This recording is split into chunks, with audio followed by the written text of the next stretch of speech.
चलो ध्यान देते हैं बच्चों। तो नेक्स्ट हमारा टॉपिक है, अभी ऑन कर देंगे फैन को, ठीक है। ध्यान से समझना, एक एक पॉइंट बच्चों काफ़ी इंपॉर्टेंट है। इसमें एक टर्म्स लेते हैं हम लोग, threshold energy and activation energy. Okay, threshold energy and activation energy. Threshold energy को बच्चों इन शॉर्ट हम लोग बोल दे रहे हैं TH.E एंड एक्टिवेशन एनर्जी को बच्चों बोल देना EA। यहाँ तक टर्म्स क्लियर हो रहा है बच्चों, ठीक है ना। अब थ्रेशोल्ड एनर्जी एक्टिवेशन एनर्जी होता क्या है बच्चों, इसका यूज क्या होता है ये भी समझ लेते हैं हम लोग। ध्यान से समझना बच्चों, बाई ग्राफ समझेंगे हम लोग। We can understood by graph, ठीक है। चलो ठीक है, ग्राफ हम बना रहे हैं बच्चों, ध्यान देना। यहाँ पे आप ले लेना बच्चों एनर्जी, और यहाँ पे जीरो रहता है बच्चों। और फिर इसमें अगर हम बात करेंगे बच्चों तो रिएक्शन इन प्रोग्रेस ले लेना, रिएक्शन इन प्रोग्रेस।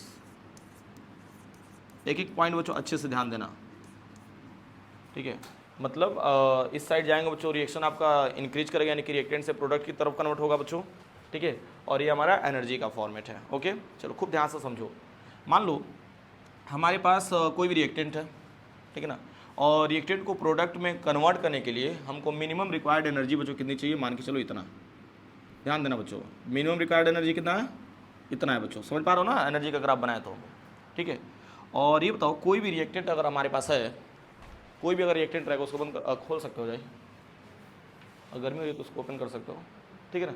ध्यान देना बच्चों, तो हमने क्या बोला बच्चों, कोई भी रिएक्टेंट रहेगा तो उसका इनिशियली ये बताओ कुछ ना कुछ एनर्जी रहेगा ना, जीरो तो कभी रहेगा नहीं। जैसे मान लो पानी ले लो बच्चों, ये तो पानी को अगर हमें बॉयल करना है बच्चों, तो इनिशियली बताओ उसका टेम्परेचर जीरो तो होगा नहीं। इनिशियली उसका टेम्परेचर मान के चलो बच्चों, रूम टेम्परेचर अगर लेके चले बच्चों, तो कितना हो जाएगा, 25 डिग्री सेल्सियस। कितना हो जाएगा, 25 डिग्री सेल्सियस हो जाएगा। यहाँ तक क्लियर हो रहा है कि नहीं बच्चों पॉइंट, ठीक है। तो इसी तरीके से बच्चों हमने क्या किया, ध्यान से समझो। पहले तो हमने ये मान लिया बच्चों कि आपका पोटेंशियल बैरियर है, यानी इतना मिनिमम रिक्वायर्ड एनर्जी बच्चों चाहिए ही चाहिए। ओके, तो हमने रिएक्टेंट लिया बच्चों, तो रिएक्टेंट का बच्चों एनर्जी हमने जीरो नहीं माना बच्चों, थोड़ा सा ऊपर ले लिया। ओके, और ये जो आपको ग्राफ दिख रहा है बच्चों, ये एनर्जी ऑफ रिएक्टेंट मान लेना। ये क्या बच्चों, एनर्जी ऑफ रिएक्टेंट। अब यहाँ से यहाँ तक बच्चों को कंपेयर करें तो हमको एक्स्ट्रा एनर्जी रिएक्टेंट को प्रोडक्ट बनाने के लिए हमको कितना चाहिए, इतना चाहिए कि नहीं। तो ये जो एक्स्ट्रा एनर्जी बच्चों हम इसको देंगे, ठीक है, तो ये आपका क्या कहलाएगा, एक्टिवेशन एनर्जी कहलाएगा। बात को समझना बच्चों, ठीक है ना। जैसे हमारे पास रिएक्टेंट का एनर्जी बच्चों मान लो, जैसे ऐसे समझो ना, पानी हमने लिया ना, तो पानी का बच्चों इनिशियली बॉइलिंग पॉइंट कितना बच्चों, सॉरी कितना डिग्री सेल्सियस है बच्चों, टेम्परेचर 25 डिग्री सेल्सियस है, ठीक है। ये बहुत आसान पड़ेगा, लेकिन हमें इसको क्या करना है, बॉयल करना है। तो बॉयल करने के लिए तो हमको एक्स्ट्रा कितना टेम्परेचर देना पड़ेगा, 75 डिग्री सेल्सियस। तो यहाँ पे एक्स्ट्रा हमने क्या किया, 75 डिग्री सेल्सियस दिया कि नहीं। तो वो जो 75 डिग्री सेल्सियस हम लोग दे रहे हैं बच्चों, उसी को क्या बोलते हैं हम लोग, एक्टिवेशन एनर्जी बोलते हैं। और ये बताओ बच्चों, यहाँ से लेकर के और यहाँ तक हमको ओवरऑल बच्चों कितना एनर्जी चाहिए, 100 डिग्री सेल्सियस होगा बच्चों। ये जो ग्राफ आपका दिख रहा है बच्चों, ये मिनिमम रिक्वायर्ड एनर्जी होगा ना। तो यानी पानी को बॉयल करने के लिए मिनिमम कितना टेम्परेचर चाहिए बच्चों, 100 डिग्री सेल्सियस चाहिए, ठीक है ना। तो यहाँ पे हम लोग इसको मानते हैं थ्रेशोल्ड एनर्जी। क्या मानते हैं हम लोग, थ्रेशोल्ड एनर्जी मानते हैं बच्चों।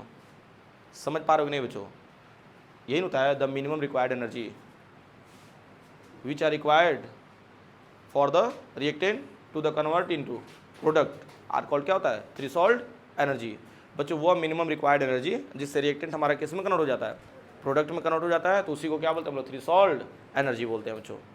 अब मान लो कोई बच्चों हमारे पास रिएक्टेंट है, उसके पास बच्चों थ्रेशोल्ड एनर्जी के इक्वल बच्चों एनर्जी नहीं है, तो उसको क्या करते हैं हम लोग, एक्स्ट्रा एनर्जी देंगे। और वो जो एक्स्ट्रा एनर्जी दे रहे हैं बच्चों रिएक्टेंट से प्रोडक्ट बनाने के लिए, उसी को क्या बोलते हैं हम लोग, एक्टिवेशन एनर्जी। क्या बोलते हैं हम लोग, एक्टिवेशन एनर्जी बोलते हैं बच्चों, ठीक है ना। तो ध्यान से समझो। तो अब देखो इस ग्राफ को तो थोड़ा सा इंटरेस्टिंग में बना दे रहा हूँ। अब मान लो अगर हमने एक्स्ट्रा एनर्जी दे दिया बच्चों, तो ये ग्राफ देखो कैसे प्लॉट होगा। ये वाला पॉइंट बच्चों यहाँ पे आएगा, ठीक है ना। और आने के बाद बच्चों मेरी बात सुनो, ये जो आपका ग्राफ दिख रहा है बच्चों, एक टाइम बाद मान लो ऐसे डाउनफॉल हो रहा है बच्चों, और एक टाइम बाद बच्चों ऐसे सीधा कर देंगे। ध्यान देना, उसके बाद से बच्चों आपका ग्राफ डाउन नहीं होगा। तो ये वाला जो ग्राफ दिख रहा है बच्चों, ये नीचे भी आ सकता है और ये इसके ऊपर भी रह सकता है, ठीक है ना। इसके लिए कंडीशन होगा बच्चों, फिलहाल अभी फिलहाल हम लोग ये समझते हैं बच्चों कि एक्टिवेशन एनर्जी क्या